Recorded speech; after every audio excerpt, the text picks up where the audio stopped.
কেন ভারত নিয়ে এমন করো, কেন আমেরিকা নিয়ে এমন করো, কেন খাওয়াই যিনি ওনার নাম না নিয়ে ভারতের নাম বড় কেনে? কথা বলেন ঠিক কেন?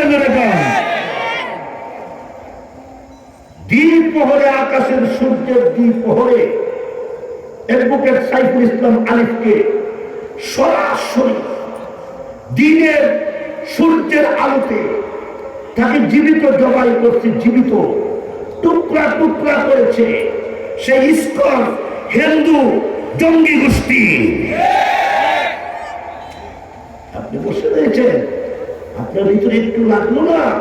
আমার ভিতরে একটু লাগলো না? আমার ভাই, একটা মুসলমানের দাম কত? হযরত ওমর বলেন, হে বাইতুল্লাহ, হে বাইতুল্লাহ করে বলছি, নিঃসন্দেহে একটা মুসলমান ইমানদার থেকে তোমার দাম বেশি নয়। একটা মুসলমান ইমানদারের